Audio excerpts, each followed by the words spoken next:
Now that we've found some sources, what we need to do is decide is how viable these sources are. Viable meaning how capable of being successful. A seed that is viable is going to grow up to be whatever it's intended.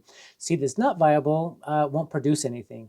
And so we need to figure out how viable these sources are. And now there's a few different ways to look at this and to evaluate them. And let's go over those. Let's talk about them. And then I'm going to share one with you that I really like. And it just makes sense to me. Evaluating sources. Now we need to take a look at the sources that we've got and see if they are good, valid sources that we can be using. Now there are a few different systems out there. One of them is called the ABCs, which is we're going to be looking at the author. We'll be looking at the biases of it, and we'll be looking at the currency of it. There's another one that's called the AARCP, which looks at the author, the audience, the review process, the currency, and the perspective. The next one is called the CRAP test, the CRAAP, the currency, the relevance, the authority, the accuracy, the purpose. The next one is called the TRAP. They've just taken the first one, changed currency to timeliness, and said, this is ours. Now we're using the TRAP test. Here's the one that I like. I like the one where you just look at it in whole, at the whole, and you look at it who, where, when, why, what.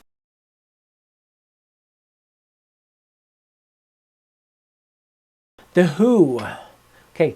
This has who created the source. Is this a person? Is this a company? Is this an organization? Are they activists? Who created this source? And are they experts in the field? And what qualifications do they have? And these people who created it, do they have biases? Biases meaning they lean one way or the other. Are they giving us complete, accurate information because of their biases? Now the where. Where? The question is, where was this published? Now, was this put on social media, like on Facebook? Is that where you found this? Was it put into a blog? Was it put into a news article? Was it put into a scientific journal? Each of these have different standards of people being able to publish it to it. And so the harder the standard is, usually the more accurate it is. Not always, but usually the more accurate it is. So Facebook, anybody can do it. A blog, anybody can do it. A news article is a little harder, and then a scientific journal. Another thing that goes along with the where is where do we find it if we find it on the internet?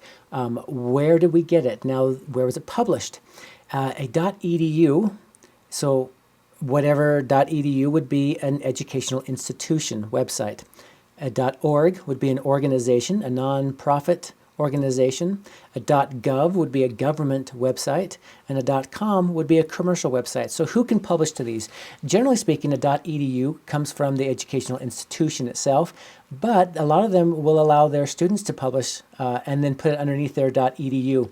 And so just because it has an edu doesn't mean that it's a good, viable website and that it's got good information on it. It could come from a student, and it could come from a professor that is trying to prove something or something. You never know. So you still have to look at the totality of everything. And then .org, an organization, do they have agendas? Do organizations have agendas, even if they're nonprofit? The answer is yes. If I don't know if this is a website, but like SaveTheRainforest.org. If it is a website, what do you think that their agenda would be?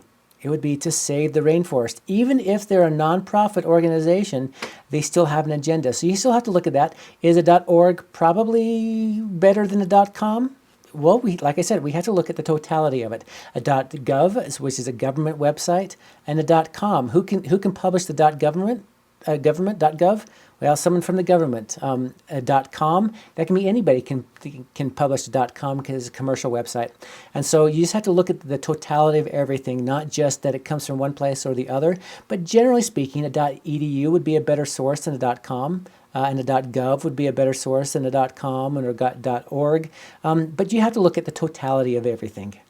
Then we're going to look at when. Now, when is important for a couple things, is how current is the information. So you think, oh yeah, I've got to have some really current information. Well, it all depends. What role does the date play in the validity of the source? Meaning that sometimes in older sources, they're better. Sometimes they were original. We can understand it better because the source is older and is not tainted by things that we believe now, which might be different. The other one is sometimes newer sources are better because now we have more information. Now we have more research. We have more information to it. We have things that are more current, things that that were true before might not be true now. For example, maybe it's a way, the best way to use a computer or something, that if you got it from the 1980s, it'd be a lot different than if you got it today. Okay, the next one is why. Why? Why is this information useful?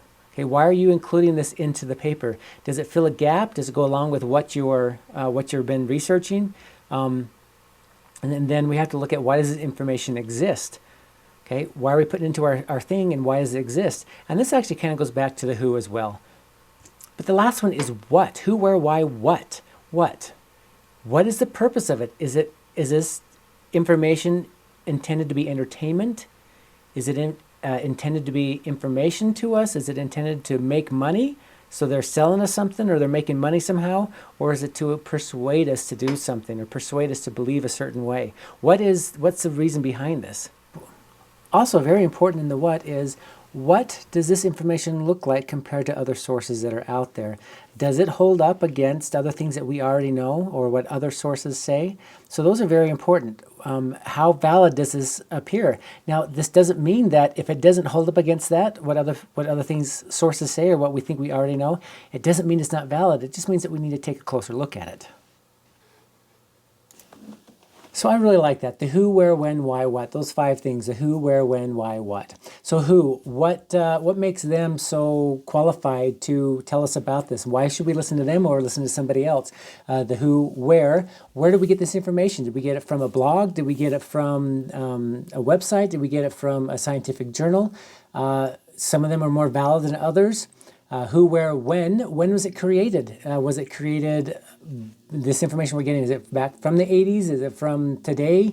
And what relevance does that have on it? Maybe something from the 80s would be better if we're talking about something that's from the 80s. Maybe to understand a little bit better, something old like that would be good. Maybe something currently looking at it, because now we have more information. So what relevance does the when have to play in it? And when did this information, the source, when did it get its information? So looking at that to see how that's valid. So the who, where, when, why. Why is this information being put out there, and why are we putting this into our thing? Are we putting it into it just because we need another source? Are we using it because it has good information? Does it have to do with exactly what we're talking about? Because you can put in information and sources that have nothing to do with the topic that you're looking at, and it can be valid and everything's great, but if it doesn't actually tie into what you're talking about and what you are doing research on, you wouldn't put it in. So the who, where, when, why, and then what. What being, what is the purpose of it? Was it to inform us? Was it to get some money from us? To persuade us of something? And then also the what is, what does this have to do with other sources? What does this look like compared to other sources that are out there? Are other sources all saying the same thing? Are they saying something slightly different? And again, if any of these are off, that might be okay, because it could have to do something to do with what you're talking about. You could even talk about, this is what most people think, however, this is out there as well. And so you just have to look at the totality of all of this together. But I really like that it's easy to remember. It's those 5 things: who, where, when, why, what.